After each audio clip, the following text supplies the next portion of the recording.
Saint-Esprit, remplis ce lieu. Je sais que tu es déjà présent. Donne-nous encore, Esprit de Dieu, de sentir ta présence, d'entendre ta voix et de marcher par toi. Bonjour à tous, j'espère que vous allez bien par la grâce de Dieu. Aujourd'hui, on se retrouve avec une nouvelle vidéo qui va parler de la dépendance affective, vraiment un sujet assez sensible qui touche un peu plusieurs personnes malheureusement. Et ce lien invisible, on va dire, qui vous empêche à pouvoir vivre tout simplement, qui vous empêche à connaître votre identité, qui vous empêche à avoir une relation avec Dieu, qui vous empêche à tout simplement vous épanouir. Et pour ce sujet-là, nous avons une intervenante de qualité. Et je vais la laisser se présenter tout simplement. Ça va Léa? Ça va et vous? Hello, moi alors du coup je me présente, je suis Léa, j'ai 25 ans et je suis couturière, styliste, modéliste et je fais du sport aussi également. Et du coup là on est ici du coup pour parler d'un sujet qui me tient à cœur et c'est sur la dépendance affective. Regardez. Elle a plusieurs casquettes Léa. Oui. Elle fait un peu de tout et aujourd'hui elle vient encore pour nous bénir sur ce sujet-là. Alors, on va commencer tout simplement par savoir qui est Léa. Vraiment, ramène dans l'univers de Léa. Qui est Léa? Qui est Léa? Alors je suis une personne quand même assez intéressée, je m'intéresse vraiment à tout. Ok. J'aime beaucoup la musique, j'aime beaucoup le sport, j'aime beaucoup la mode aussi. Ça, c'était vraiment, c'est mon domaine qui me passionne depuis petite. Et donc voilà, j'aime bien m'intéresser à tout. En fait. J'aime bien t'intéresser à tout. Et allez la suivre sur Insta, franchement. Franchement, allez la suivre sur Insta, son contenu, elle propose du contenu de qualité. Et regardez aussi sa vidéo YouTube. Moi, j'ai regardé, ça m'a beaucoup béni cette vidéo. D'ailleurs, c'est pour ça qu'elle est là pour nous bénir aussi. Et du coup, Léa, on va commencer par d'abord la partie Léa avant Christ et Léa maintenant. Du coup, je vais te laisser un peu raconter ton témoignage. Oui. Du coup, qui était Léa avant de rencontrer Christ? Alors, Léa, avant de rencontrer Christ, j'étais une personne très introvertie qui ne savait pas qui elle était, qui se cherchait beaucoup. Beaucoup parce que en fait, je cherchais beaucoup l'attention des gens, beaucoup l'amour, l'amour des autres. Et en fait, avant Christ, oui, j'étais vraiment perdue. J'étais vraiment perdue. Je me connaissais pas en fait. Je savais pas qui j'étais et je me retrouvais beaucoup par rapport aux autres. En fait, j'essayais de copier les autres, surtout des filles que je suivais sur les réseaux sociaux. Et j'essayais vraiment de leur ressembler. Et en fait, je me connaissais pas vraiment. Et donc, j'étais en recherche constamment de qui j'étais, voilà. Est-ce qu'il y a une cause déjà qui t'a poussé à, on va dire, devenir dépendante? Ah oui. Est-ce que tu peux En nous en vrai, parler? oui, il y en a beaucoup. Je pense que la première des causes, et ça n'a pas été facile de l'accepter, donc ça a été un abus sexuel que j'ai eu durant l'enfance. Dès petite, en fait, j'ai été attouchée sexuellement d'un membre de ma famille et je ne l'ai jamais accepté. Enfin, j'ai toujours renié. Et pour moi, c'était vraiment quelque chose il fallait que je le cache parce que j'avais honte, en fait, et de l'assumer. Et c'était des voix dans ma tête qui me disaient « Mais en fait, Léa, si t'en parles, les gens vont se moquer. Ça va être comme un sentiment de rejet. » Donc, j'ai toujours renié et je l'ai enfoui en moi. Donc, ça a été vraiment l'une des premières causes qui m'a fait, on va dire, devenir dépendante parce que, quand on est attouché sexuellement, en fait, on va penser que quand on est petit, c'est un manque, on va te donner de l'affection quand on va te faire ça. Ok. Et du coup, en fait, je l'ai vu comme, je perds mes mots. Comme si on va te donner un amour, en fait, et cet amour-là, et ça se donnait, en fait, en ayant des relations sexuelles ou quoi. Et du coup, ça a été l'une des premières causes de ma dépendance affective. Ok. Franchement, et comment t'as vécu ça, le fait que tu te faisais toucher par le membre de ta famille? Comment tu vivais cela? Alors, quand j'étais petite, je m'en rendais vraiment pas compte que c'était quelque chose de mal. En fait, je pense que j'avais entre 5 et 6 ans. Donc, à cet âge-là, en fait, on ne sait pas ce qui est bon et ce qui est pas bon. Et c'est vrai que les parents, en fait, ils nous en parlent pas, en fait, de ça quand on est petit. Et c'est pas... En fait, on se dit pas que tes enfants vont subir ça, en fait. Et, et du coup, moi, c'était vraiment quelque chose que je devais cacher. Donc, j'en avais jamais parlé à mes parents. Et, et donc, oui, c'était... je voyais pas ça comme quelque chose de mal, mais c'était un peu caché, quoi. À l'école, quand t'as dit, t'en as parlé, quelqu'un a dit qu'on devait se moquer de toi si t'en parlais, c'est ça? Oui, alors il y a eu un événement en fait qui s'est Ok. passé. Quand j'étais à l'école, en fait, il y avait une fille qui était très rejetée des gens parce qu'elle faisait pas... pardon. Elle n'était pas comme les autres, en fait. Ok. Et souvent, au collège, dès que quelqu'un est différent, on le met de côté. Et en fait, cette fille-là, elle s'est fait, en fait, elle s'était fait attoucher sexuellement d'un membre de sa famille. Et elle l'avait dit ouvertement à tout le monde dans la cour, en fait. Et tout le monde a commencé à se moquer d'elle. Tout le monde a commencé à la rejeter et lui dire mais c'est dégueu et tout. Ouais, Tu fais ça avec ta cousine et tout. Et elle, en fait, c'était plus une recherche d'aide, en fait, tout simplement. Et en l'ayant dit, elle s'est fait rejeter. Et du coup, ça a eu un gros impact sur moi parce que j'avais vécu la même chose. Et en plus, c'était la même chose. Donc, du coup, je me suis dit, ah non, Léa, parle-en à personne. Et donc... je l'ai gardé pour moi jusqu'à l'année dernière, en fait. Ah ouais, t'as gardé ça du coup pendant plusieurs années. Ah ouais. Pendant 20 ans, ouais. Ah oui, 20 ans, c'est énorme. Pendant 20 ans, ouais. Les J'en ai enfants jamais parlé à personne. Les enfants sont méchants. Les enfants sont méchants et le diable aussi est méchant, Très vraiment. méchants. Après, moi, j'ai pas eu, pas malheureusement, mais heureusement que j'ai pas eu ça, mais je sais que j'ai eu un petit témoignage quand j'étais au primaire. Il me faisait pas mal harceler, à mon physique, parce que j'étais tout maigre et tout. Je sais que les enfants sont méchants. Je recevais des insultes, vraiment. Et dis-toi, une fois, on m'a traité de clope. De quoi? Clope, cigarette. Que j'avais des jambes de cigarette. Oh non. Ouais, non, les enfants sont méchants. Pardon, je me suis un peu emporté. Je vais revenir encore, tu as parlé, tu as eu plusieurs causes. Il y a eu la première cause, c'était du coup les attouchements. Est-ce qu'il y a eu d'autres causes sur lesquelles tu vas en parler? Oui, il y a eu une autre cause. Alors, ça a été vraiment avec mon père. Ok. Moi, j'ai grandi dans une famille complète. J'ai grandi avec mes parents. Mais j'ai eu beaucoup de conflits avec mon père. C'était toujours en altercation parce que, en fait, mon père est une personne très dure. Il a redonné ce qu'il avait eu, en fait. Ouais, Mais je veux dire, son amour, en fait, il nous le donnait par les choses qu'on avait. C'est-à-dire qu'on avait une bonne vie, on avait une belle maison, on avait tout ce qu'on avait besoin, mais ça s'arrêtait là, en fait. L'amour, pour lui, c'était juste un père qui pourvoit, qui est là seulement pour donner des choses matérielles. Mais physiquement, émotionnellement, même... il me soutenait pas forcément dans mes épreuves au collège, tout ça. Et même, ça a été vraiment un acteur du fait de me sentir rejetée et de pas me sentir bien dans ma peau parce que à l'époque aussi, j'étais très maigre.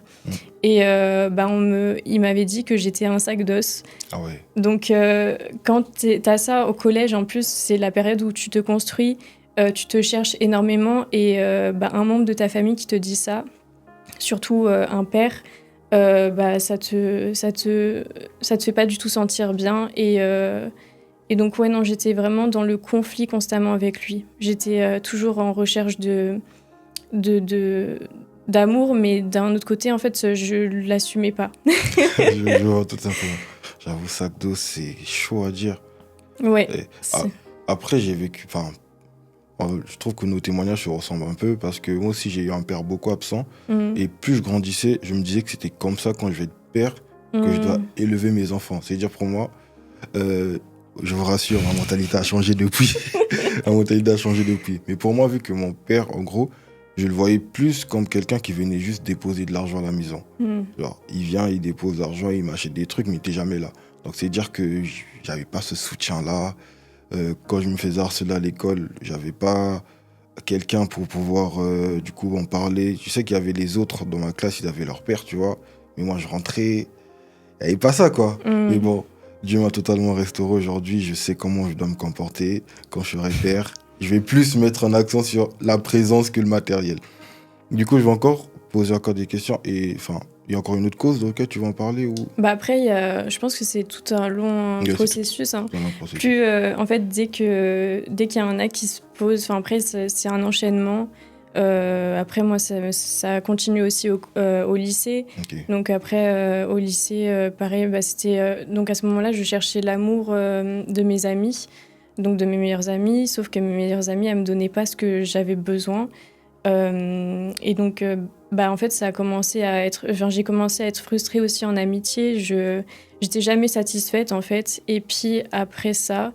Mais en fait, j'ai vraiment eu de la chance, enfin, c'est pas de la, c'est de la grâce vraiment, Ok. de pas être tombée directement dans les relations avec les hommes au lycée. Mais ça a été après, dans mes études supérieures, du coup, où là, bah, j'ai eu une grande relation.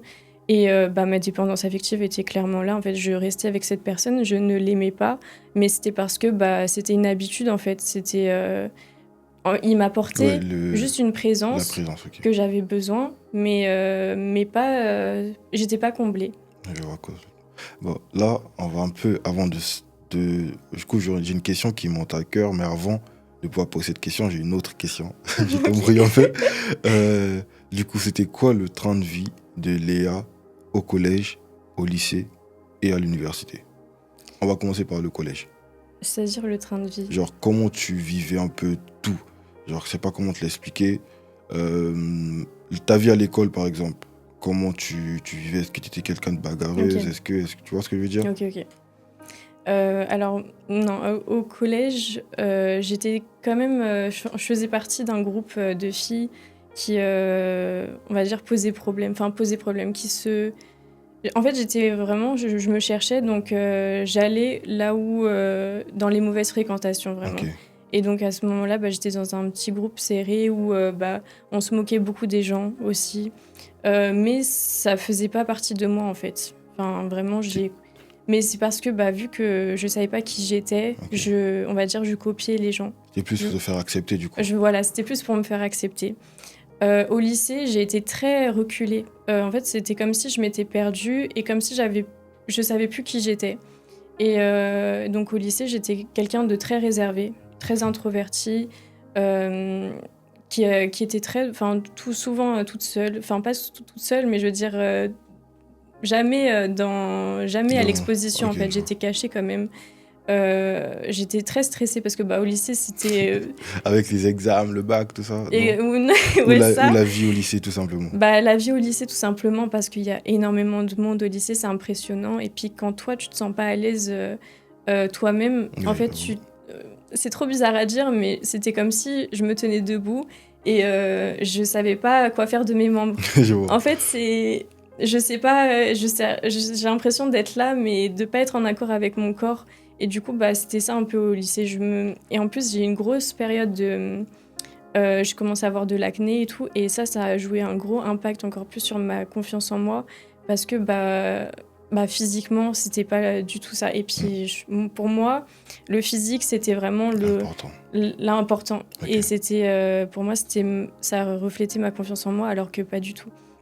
Et après, c'est souvent au lycée qu'on commence vraiment à découvrir la vie. Oui. Et on essaie de copier ce que les autres font. Bah, c'est ça. Et puis, il y a les gens populaires. Les gens pas populaires. Les gens pas populaires. J'avoue. Moi, ma période de lycée, malheureusement, j'étais du côté des harceleurs. Tu vois, en fait, les stéréotypes des lycées américains, les sportifs qui traitent un peu mal les gens, j'étais... En gros, je me comportais au lycée. Vu que au collège, je me faisais harceler, arrivé au lycée, pour déjà me faire respecter et pour éviter de me faire encore harceler de nouveau, je voulais aussi me faire accepter dans un groupe. Parce qu'en gros, pour faire un peu court, dans ma famille, mes cousins, ils étaient très connus au Congo. Enfin, moi, je suis congolais. Je viens du Congo-Brazzaville, 242. Du coup, ils étaient très connus, très populaires et tout. Et moi, j'étais le petit effacé un peu. Et vu que les gens ne me connaissaient pas, j'étais très maigre à l'époque. Du coup, je me faisais harceler au collège. Et arrivé au lycée, j'ai voulu me faire un nom. J'ai voulu me faire un nom, me faire respecter. Et j'ai commencé à... Enfin, déjà, j'étais quelqu'un, j'aimais beaucoup le basket. J'ai commencé le basket. Et t'as vu, quand tu commences le sport, il y a une petite hype et tout. Les gens commencent à te connaître et tout. Et après, j'ai commencé la muscule aussi. Je suis allé à la salle. J'ai commencé à avoir un physique imposant. Et c'est là que j'ai commencé à devenir harceleur. Bon, après, harceler, c'est un gros mot. Genre, je faisais pas vivre les gens la misère aussi. Mais je voulais faire peur aux gens. Je voulais me faire respecter. Je voulais imposer mon nom. Et d'où est parti ça? Je sais même pas pourquoi je raconte cela. Peut-être que ça va bénir quelqu'un. Si tu es dans ce cas, le même cas que moi, je te dis, ça, c'est pas une bonne vie. Parce qu'en faisant ça, tu fais du mal à plusieurs personnes. Et déjà, tu te détruis toi-même. En faisant ça, parce que tu sais très bien ce que tu fais. Tu n'es pas heureux en faisant ça. Mais tu veux tellement plaire aux gens que tu fais de mal à d'autres personnes. Donc moi, le conseil que je peux te donner, c'est que mon gars, pas que les gars, les filles aussi font ça parfois. Et les gars, arrêtez, ça aide pas. Vous détruisez la vie des gens. Aujourd'hui, les gens vont se suicider à cause de ça quand on harcèle. En fait, dehors, ils peuvent donner l'impression que ça les affecte pas, ça les touche pas. Mais quand les gens rentrent chez eux, enfermés dans la chambre, vous savez pas ce qu'ils vivent après. C'est pour ça que les gens vont au suicide. Donc si toi, tu étais dans le même cas que moi et que Léa, parce que tu étais un peu dans le groupe des populaires et tout, et que ta vie c'est harceler, faire du commérage sur les gens, tout ça, je te conseille d'arrêter ça parce que tu es en train de détruire des vies. Du coup, je reviens. On va passer au lycée, à l'université. Comment était en train de vivre à l'université? Alors, l'université, donc après le lycée, je me suis un peu décrochée du coup de mes amis qui étaient à mon lycée. Okay. Et en fait, je me suis un peu, on va dire, laissée aller. Je me suis dit, bon, là, ça y est. En plus, je venais de commencer des études de mode. Donc, c'était un bachelor styliste modéliste sous 3 ans. Et en fait, dans ces écoles-là, c'est très... comment dire, la fête, les soirées, l'alcool, la drogue. Ouais. Vraiment, j'ai eu la grâce de ne pas toucher à ça. Gloire à Dieu. Mais l'alcool, quand même, si. Mais du coup, ouais, donc c'était... Après, j'étais quand même moi-même. Enfin, c'est-à-dire que il y avait de mes limites aussi. Enfin, je n'allais pas au-delà de mes limites. C'est-à-dire, je sortais, ça m'arrivait, mais c'était pas tous les week-ends et tout. Okay. Mais quand même, il y avait des fois des petites sorties et tout, des soirées. Et donc, on va dire qu'à ce moment-là, c'était comme si je me redécouvrais. Un petit peu, mais c'était pas la vraie Léa encore. Hein. Mais je veux dire, oui, je revivais. Et puis à ce moment-là, c'était cette période-là où j'ai rencontré quelqu'un. Et du coup, donc on va dire que ouais, c'est là où je me suis un peu redécouverte et je faisais un peu ce que j'avais envie. Je vois. Et 2 questions encore m'est venues en tête pendant que tu parlais. On va d'abord partir en train de vie, je sais pas si ça se pose comme question, en soirée, comment ça se passait? Parce que pour une personne dépendante, affective, dans une soirée, il y a beaucoup de dégâts qui se passent. Du coup, ça se passait comment en soirée? Moi, il n'y avait pas... il n'y avait pas de demi-mesure. Enfin, vraiment, c'est-à-dire que, en fait, l'alcool, ça me faisait me sentir moi. C'est trop bizarre. C'est comme si l'alcool, ça me faisait sentir... Enfin, j'étais libre, en fait, avec l'alcool. C'était comme si j'étais moi-même et tout. Enfin, et en fait, sous l'emprise de l'alcool ou même sans, en fait, directement, j'allais vers les hommes. Et donc, en fait, je me donnais directement. Je me donnais très facilement, en fait, aux hommes. Durant les soirées. Et c'est ça le truc de la dépendance affective, c'est que tu n'as pas de de stop, t'as pas de limite et tu vas très vite en fait te donner rapidement en fait. Oui. Et ouais, j'avoue, l'alcool, bon, après moi je suis pas très alcool aussi, mais je conseille pas ça à quelqu'un. Ah non, là c'était vraiment quoi. Non, on déconseille vraiment parce que l'alcool en fait c'est comme un mensonge. Hein. Tu vas penser que tu vas te sentir bien et tout parce que moi j'étais pas j'étais pas à l'aise dans mes mouvements comme je le disais, j'étais pas à l'aise même comme pour danser comme ça de parler et tout genre j'étais vraiment pas à l'aise et l'alcool c'était comme si ça me faisait penser que j'étais à l'aise donc du coup j'allais très rapidement dans l'alcool. pendant les soirées, voilà. Je vois. Et bon, toi, c'était l'alcool, malheureusement, peut-être pour quelqu'un qui nous regarde, ça a été là, c'est la drogue. Et bah, le seul conseil que je peux te donner, c'est que ça va pas t'aider. En gros, là, tu prends ça, tu as un petit plaisir pour quelques minutes, voire quelques heures, mais quand les effets passent, tu revis la même chose et tu retombes dans ça. Et ça te détruit de... C'est comme un maquillage, en fait. On pense que ça guérit, en fait. On pense que sur le moment, bah oui, on se sent mieux, mais après, pas du tout. Vraiment. Et après, c'est un éternel continuement, en fait. On continue dans ça et puis on se noie dans ça. Et tu te détruis de plus en plus. Bah, c'est ça. Et au cours, dernière question, ensuite on va passer dans la chat. Tu te souviens, je t'ai dit, il y avait une question principale que j'attendais. Mais bref, t'inquiète pas. Du coup, dernière question. T'as dit, le début, tu as dit que tu étais en relation pendant 2 ans, c'est ça, 3 4 ans. 4 ans. Et qu'à un moment, tu n'aimais plus vraiment le gars, mais tu étais dans la relation. Ouais. Et genre, comment tu vivais cette relation si tu n'aimais pas vraiment cette personne? Ça se passait comment? Alors, si tu veux bien le dire, bien sûr. Oui. Dans cette relation, alors, bah, comme je l'ai dit, en fait, j'étais vraiment habituée à cette relation. Et du coup, c'était vraiment comme juste une présence qui m'apportait et une habitude. C'était l'habitude d'être ensemble, l'habitude d'avoir quelqu'un près de moi, l'habitude de m'apporter aussi de l'affection. Mais je n'aimais pas vraiment cette personne, en fait. C'était quoi la question? Tu vivais comment la relation? Je vivais comment? Ah oui, en fait, je le vivais mal parce que j'étais pas comblée. Je cherchais constamment toujours plus. Et je pensais que c'était lui le problème. Okay. Le pauvre, c'était pas du tout lui. Mais du coup, non, c'est... maintenant, avec le recul, vraiment, je m'en veux parce que j'ai eu des comportements aussi pas faciles. Et je me disais, en fait, quand c'est ça la dépendance affective, c'est que t'es jamais comblé et tu vas toujours demander plus à la personne, plus d'être là, plus de t'apporter de l'attention, plus de te donner, enfin, qui te donne plus de lui, en fait. Alors que lui, il te donne ce qu'il peut. Enfin, il a des projets, il a aussi du travail ou quoi. Enfin, et toi, t'es jamais constamment satisfait. Donc, ça, tu cherches toujours plus. Ouais, c'est vraiment ça. Okay. Donc, si tu regardes la vidéo, c'est pas de ta faute. C'est vraiment pas de ta faute. Du coup, là, on a beaucoup parlé de la dépendance affective et merci beaucoup pour ton témoignage. La question que j'ai, c'est quoi la dépendance affective? On dit beaucoup ce mot, mais sans vraiment le définir. Alors, est-ce que tu as une définition à ce mot? C'est quoi la dépendance affective? La dépendance affective, ça découle du rejet. Ça découle du rejet. En fait, tu vas constamment chercher l'amour de quelqu'un, l'affection de quelqu'un, parce qu'en fait, tu vas pas te plaire toi-même. C'est comme si, tu avais une basse estime de toi-même et tout ce qu'il y a à l'intérieur de toi, ça te comble pas et tu vas le chercher à travers quelqu'un. Donc là, une personne va t'apporter... tu vas penser que la personne va t'apporter de l'assurance, va t'apporter du réconfort, tout ça. Mais en fait, c'est, on va dire, une illusion. C'est vraiment une illusion.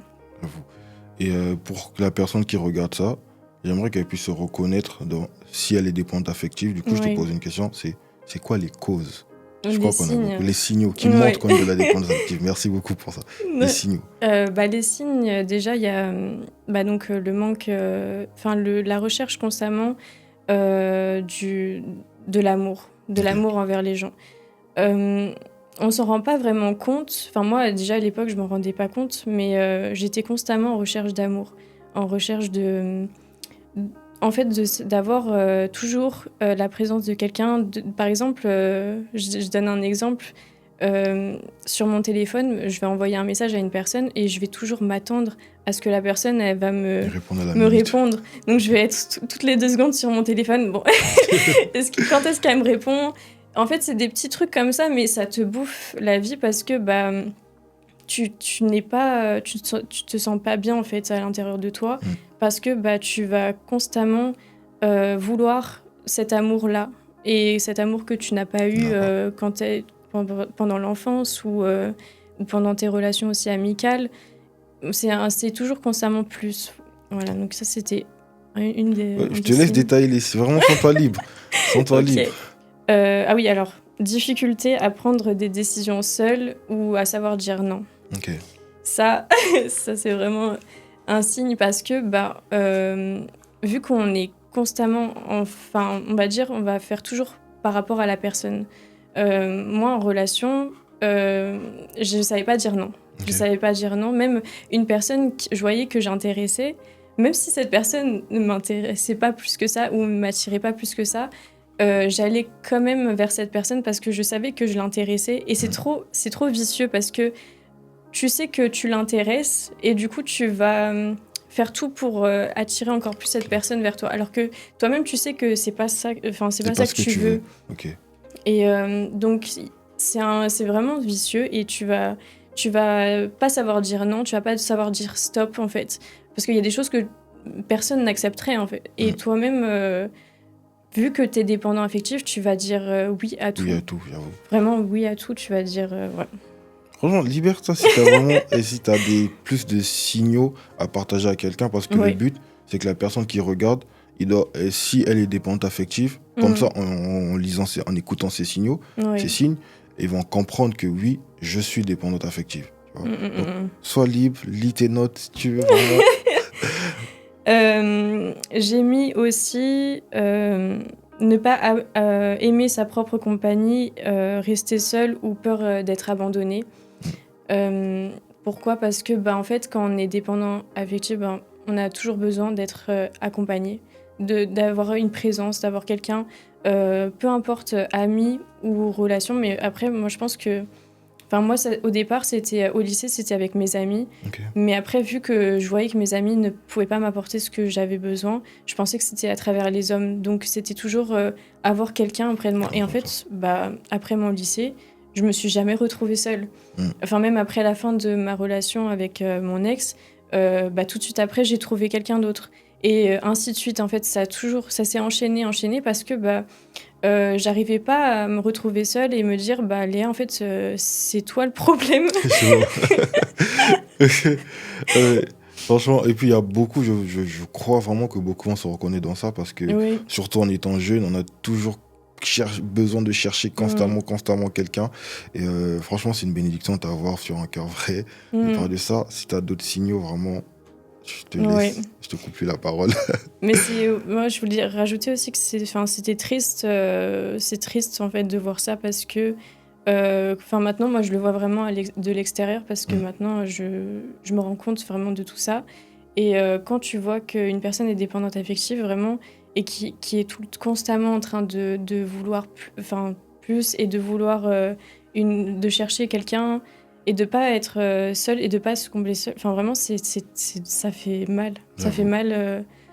Et vraiment, je prie pour que chacune des personnes soit libérée, que ça soit libéré maintenant. Vraiment, parce que c'est pas facile. Hein. C'est vraiment pas facile. Ensuite, j'ai mis tendance excessive à vouloir tout sacrifier pour l'autre, tout donner de soi. Ça rejoint aussi un peu le fait de dire oui, tout ça. Ok. Ouais, c'est ça. Parce que tu n'auras pas de limite, en fait. Tu vas tout accepter et il y a des choses, encore une fois, que toi-même, tu n'accepterais pas. Par exemple, une personne qui ne te répond pas... Moi, ça m'est arrivé. Hein. Une personne qui ne te répond pas pendant plus d'une journée, mais vraiment, genre, zéro nouvelle et tout. Et puis toi, tu es là en mode, tu t'inquiètes et tout, et la personne ne te répond pas. Toi, en fait, elle va revenir et toi, tu vas dire, ok, bon, c'est pas grave, passe à autre chose et tout. Alors que non, enfin, il y a des limites il y a des choses à pas accepter. J'avoue. Oui. Parce qu'il y a des gens qui acceptent même de se faire battre, juste se faire accepter des gens. Oui. En tout cas, je prie que tu sois libéré de ça si tu me regardes actuellement. Amen. Mais c'est ça, en fait, c'est la cause aussi de la dépendance affective. Les gens n'arrivent pas à sortir de relations ou se disent que en fait, c'est tout ce qu'ils méritent, alors que non, en fait, tu as beaucoup mieux qui t'attend. Et en fait, on pense que c'est juste parce qu'il y a une personne qui te montre que elle est intéressée par toi. Et en fait, toi, tu vas prendre seulement la petite chose qu'elle te donne. Mais vraiment la petite chose. Et c'est ça le truc, c'est que moi, on me donnait à peine une attention. Je prenais ça vraiment pour de l'amour ou je prenais vraiment ça pour quelque chose de grand, en fait, alors que non. Après, d'ailleurs, ce que tu dis, là, Je viens de réaliser maintenant que dans l'une de mes relations, j'étais un peu dépendant. En fait, je ne le réalisais pas, mais maintenant tu détailles, c'est fou. Je me dis, ouais, dans mon tournage, je réalise que j'étais dépendant affectif dans une de mes relations parce que j'ai beaucoup accepté certaines choses que j'aimais pas forcément avec cette personne-là. Mes sœurs, si elles peuvent décrire comment je vis ça à la maison. Oh, ça, c'était une période assez sombre. En tout cas, je prie, en tout cas, malgré que le fait que cette personne a quand même été une bénédiction à un moment, mais on va dire, elle m'a apporté un truc que je sais même pas, en gros, je savais pas que j'avais besoin de ça. Je crois qu'il y avait une telle présence qu'elle m'a apporté et du coup, j'ai accepté certaines choses qui allaient même à l'encontre de mes valeurs. Genre, j'étais parfois colérique à la maison, je rentrais, je parlais à personne. Et là, maintenant que tu détailles ces signaux-là, je me rends compte que, oula, j'ai eu cette petite dépendance. Heureusement, merci Seigneur de m'avoir délivré. Vraiment. Et si tu as d'autres signaux? Doute de sa valeur quand l'autre est silencieux ou éloigné. En fait, tu vas douter constamment de toi parce que tu vas pas... Vu que toi-même, t'as pas d'estime de toi-même, Ok. en fait, tu ne t'aimes pas. Tu ne t'aimes pas vraiment. Et du coup, dès que la personne elle va faire un truc bizarre, ou enfin, elle va pas encore une fois, elle va pas te donner de ses nouvelles, ou elle va te mettre du temps à te répondre ou quoi, tu vas constamment te poser des questions. Et ça découle aussi du rejet parce que du coup, tu vas pas tu vas être constamment en train de te rechercher, de te dire mais c'est pourquoi j'ai fait, qu'est-ce que j'ai fait en fait. Voilà, tu vas te remettre en question. Tu vas te remettre en question constamment parce que tu n'auras pas confiance en toi alors que des fois tu auras fait tout bien en fait, mais malgré ça, tu peux pas retenir la personne, tu peux pas contrôler la personne en fait. Oui, j'avoue. C'est chaud. Oui. Quand j'entends ces signaux, enfin ces signes-là, je me dis waouh. Et il y a d'autres points encore? Non, c'est bon. C'est bon. Ouais. Et maintenant, tu as parlé de ça. Et aussi, j'allais poser la question que je voulais poser, c'est comment tu as réussi à sortir du coup de ça? Comment j'ai réussi à sortir de ça? Déjà, c'est important de s'en rendre compte. Parce que si tu t'en rends pas compte, tu peux rester comme ça des années. Hein. Il faut vraiment avoir une prise de conscience de ton état actuel. Et ça, moi, ça a vraiment été le moment où j'ai... C'est pas pile le moment où j'ai donné ma vie à Christ, mais ça a joué parce que du fait d'entendre plusieurs messages, aussi des témoignages, et je me disais, mais en fait, Léa, genre, il y a un problème. Si tu réagissais comme ça, c'est parce que tu étais dépendante affective, finalement.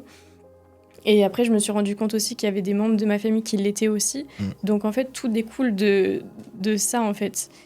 Et aussi en trouvant les causes, parce que tu as plusieurs causes qui peuvent jouer, du coup, à ta dépendance affective. Comme on l'avait vu dans mon témoignage au début, j'ai parlé donc d'un abus sexuel, parce que quand tu... Comme je l'ai expliqué, en fait, quand t'as donné cette affection-là, tu l'as pris pour un amour. Et donc, tu vas constamment chercher cet amour-là après par rapport aux relations sexuelles, en te disant, en te donnant, c'est comme ça que tu auras l'amour de quelqu'un. Alors que pas du tout. Il y a aussi le manque d'estime de soi. Ça, c'est une des causes aussi de la dépendance affective. Et moi, ça a été joué du coup par rapport à mon enfance, par rapport à mon père, parce que dans le cocon familial, on m'a pas donné cet amour. On m'a donné cet amour, mais je veux dire, pas comme je le voulais. Ok. Pas comme je le désirais, et autrement en fait. Mais du coup, oui, donc c'était vraiment quelque chose de... Mon père, ouais, ça a été vraiment une des causes parce que j'ai pas eu l'amour que j'attendais d'un père. Ok. Après, ouais, il y a plusieurs causes. Il y a plusieurs causes de la dépendance affective. Donc l'expérience de l'abandon ou du rejet. Il y a aussi le modèle aussi des parents qui te donnent de l'amour parce que tu as fait quelque chose. Et ça aussi, moi, c'était beaucoup avec mon père. Et j'essayais toujours de prouver constamment que je savais faire quelque chose, par exemple avoir de bonnes notes ou alors trouver un travail. C'était comme ça que qu'il me donne, enfin qu'il me disait ah bah c'est bien ma fille et tout, je suis fière de toi. Mais c'était seulement à ce moment-là que j'avais ces mots. Ces mots, voilà. Okay. Et du coup, en fait, tu vas toujours essayer de prouver que par toi-même, tu y arrives. Et c'est comme ça qu'en fait, tu as l'amour en fait, que tu voulais. Ok. Bon, c'est... Wow. Maintenant, on va faire une petite mise en scène. Mm-hmm. Où on va dire, là, je suis ton frère ou ta sœur. Oui. Et là, je viens de dire, tu vois, tous les signes que tu as cités. Et je dis, ouais, je suis dans ça. Maintenant, quel conseil tu vas me donner pour me dire, lève-toi et sors de ça? Là, tu parles à quelqu'un, du coup. Je te laisse. J'ai des conseils pour sortir de la dépendance affective. Déjà, moi, ça serait vraiment un travail sur soi-même, de déconstruire toutes les choses qui ont été mises en toi depuis le début, depuis l'enfance. Déjà, de trouver du coup les causes qui ont fait que vous êtes devenu dépendant affectif. Donc, suivant là, qu'est-ce qu'on a pu me dire dans les témoignages, il y a peut-être des causes sur lesquelles vous pouvez vous identifier. Donc, moi, c'est vraiment important déjà de reconnaître que vous l'êtes. C'est pas une honte de reconnaître. Voilà. On est tous, il y en a beaucoup qui sont passés par là. Et le plus important, c'est de libérer et de pas rester dans la situation dans laquelle vous êtes. Donc, c'est d'accepter que vous êtes dépendant affectif. Ok, bon, là, maintenant, je le suis. De trouver la cause. Qu'est-ce qui s'est passé pour que, au final, vous réagissiez comme ça? Pourquoi? Qu'est-ce qui a pu se passer durant votre enfance ou dans les relations précédentes? Et ensuite, de déconstruire ça et de se retrouver, en fait, finalement, de chercher maintenant qui on est véritablement. Et donc ça, c'est vraiment un travail par rapport à la parole de Dieu, de chercher, en fait, notre nouvelle identité, parce que, en fait, on est maintenant une nouvelle créature. Toutes les choses anciennes sont passées, voici toutes choses sont devenues nouvelles. Donc maintenant, on est plus que ce qu'on était avant, en fait. Maintenant, on est une nouvelle personne. Il faut comprendre que maintenant, on a tout en Jésus. Et tout l'amour qu'on cherchait avant, il se trouve en lui. Et ce n'est plus comme on le cherchait. Parce que, en fait, moi, comme je cherchais l'amour, en fait, pour moi, on me donnait l'amour suivant les petites attentions, tout ça. Mais en fait, Dieu s'est donné pour vous à la croix. Il s'est sacrifié pour nous tous. Et il faut comprendre que c'est plus un amour qu'on va à travers le monde, mais c'est un amour vraiment décisif. En fait, c'est sacrifié en fait pour nous. C'est beau ce que tu dis. Non, mais vraiment, c'est déconstruire en fait tout ce qu'on avait depuis l'enfance, depuis le début.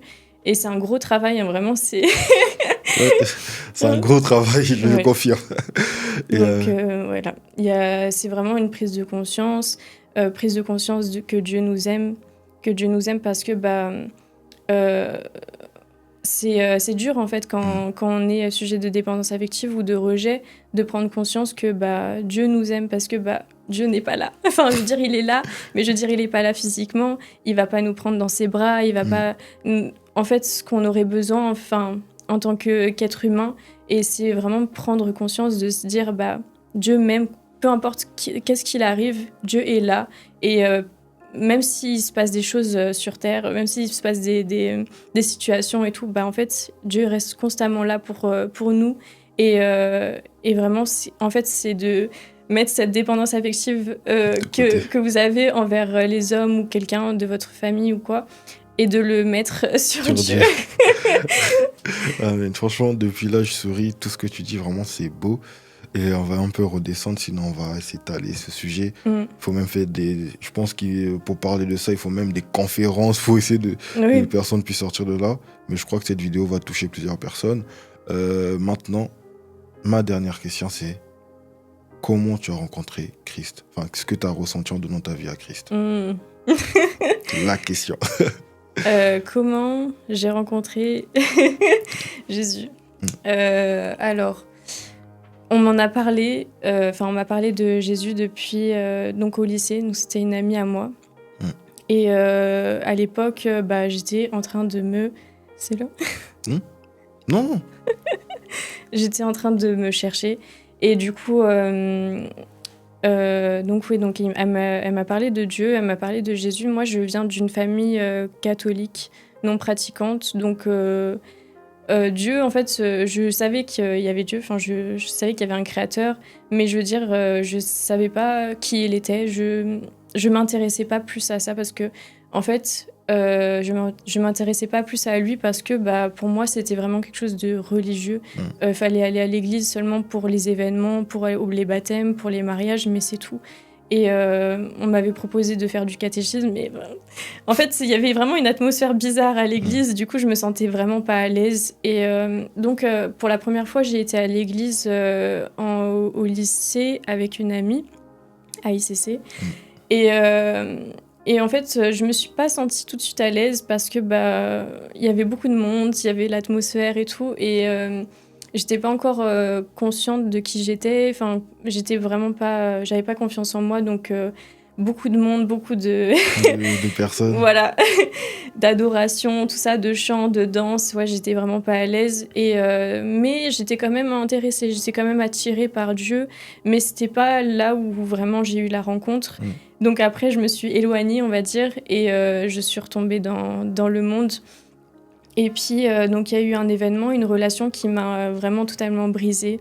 Et cette relation-là, du coup, a fait que m'a retournée vers Dieu parce que j'avais commencé à ressentir ce besoin de me rapprocher de Dieu. Parce que cet homme-là était allé à l'église, en fait, il était chrétien. Mais il me parlait pas de Dieu. Donc... Du coup, mais malgré ça, j'avais quand même moi-même ce besoin, enfin ce désir de me rapprocher de Dieu, de savoir plus qui il était, parce que j'avais pas de Bible, j'avais vraiment... Et en fait, donc j'ai commencé à moi-même m'intéresser, donc je m'étais acheté une Bible. Et après ça, il a mis fin à la relation, du jour au lendemain comme ça, et sans explication. Donc... bah en fait ça m'a détruite, je l'aimais, je me suis retrouvée seule. Et à ce moment-là, je me suis dit, en fait, qu'est-ce que j'ai fait encore pour... pourquoi ça m'arrive, en fait? J'ai tout donné à la personne. Je lui ai donné mon amour, je lui ai donné plein de choses, de l'affection, plein de choses. Et au final, je n'ai pas compris, en fait, qu'est-ce qui venait de se passer. Et Dieu m'a cherché vraiment à ce moment-là. Il m'a dit, mais Léa, en fait, t'as besoin de moi, en fait. T'as besoin de moi pour avancer, t'as besoin de moi pour te reconstruire et justement de trouver qui tu es avant de retrouver la personne que tu veux avoir. Et donc, à pile à ce moment-là, bah, j'en ai reparlé avec mon amie à l'époque avec qui elle m'avait emmenée à l'église. Et donc, elle m'a amenée à l'église, encore une fois, à ICC. Et à ce moment-là, en fait, j'ai pu quitter l'église. J'y allais toute seule, même les dimanches et tout. Et j'ai donné ma vie à Jésus un mois après être allée toute seule à l'église. Et puis après, bah, plein de choses se sont passées, hein. Vraiment. Mais l'amour de Dieu, c'est... comment dire ? Je ne l'ai pas ressenti tout de suite. En fait, c'est pour moi... En fait, on pense que l'amour de Dieu, on va le ressentir par des émotions ou quoi. Et encore une fois, c'est... Il faut comprendre, il faut avoir conscience que Dieu nous aime quoi qu'il arrive, en fait. Et c'est par sa parole, déconstruire tout notre système de pensée, par remettre des choses, en fait, de la parole de Dieu. Hein. Voilà, ce qui fait maintenant notre identité. Et j'ai été béni, là. J'ai été béni. En tout cas, juste en un mot, qu'est-ce que Dieu t'a apporté ? Dieu m'a apporté plein de choses. Dieu m'a apporté l'amour, Dieu m'a apporté mon identité. Maintenant, qui je suis, Dieu m'a apporté la confiance en moi. Dieu m'a apporté mais tellement plus, en fait, que ce que le monde ce que m'a apporté. Et en fait, comment dire, c'est un chemin pas facile. Enfin, là, ça fait du coup 1 an que j'ai donné ma vie à Dieu. Et... déjà, en 1 an, je me dis, mais waouh, genre tout ce qui s'est passé, déjà, je me serais jamais retrouvée ici, en train de témoigner, parler comme ça ouvertement, même aller évangéliser, prendre soin des gens, parce que bah, j'avais quand même à cœur de prendre soin des gens, mais pas autant que maintenant. Genre, maintenant, ça m'apporte quelque chose de savoir comment les gens vont, en fait, il y a tellement de choses qui ont changé et il y a encore plein de choses qui vont changer par la suite. Et ce qui est dingue, c'est qu'à chaque fois, c'est important de faire ça, hein, mais de se dire, ah bah, tu regardes ce qui s'est passé avant. Enfin, tu fais un petit peu un détail, tu te dis, ah, mais là, ok, il s'est passé ça, ok, bon, c'est pas grave, maintenant on avance. C'est des petits steps par petits steps, mais petit à petit, on avance et voilà. Gloire à Dieu. En tout cas, j'ai pas envie d'arrêter cette vidéo, mais il faut toute chose. La Bible dit que la fin d'une chose est mieux que son commencement. Amen. Et je te dis merci beaucoup pour ce que tu as apporté. Vraiment, moi-même, en étant sur le plateau, en faisant ce tournage, j'ai moi-même été béni. Et je crois qu'une personne qui regarde cette vidéo va être aussi bénie. J'aimerais juste dire une petite parenthèse. Vous savez, comme toi, tu as dit que tu as commencé la relation et la personne t'est éloignée, sans dire un mot, parfois Dieu accepte des moments comme ça là pour pouvoir te parler. Dans le livre d'Osée, je sais qu'il est écrit, je sais plus quel verset, il dit que je vais l'attirer au désert et je parlerai à son cœur. Et parfois Dieu accepte que le désert arrive dans ta vie pour qu'il puisse parler à ton cœur et pour permettre que tu puisses te connaître, de le rencontrer.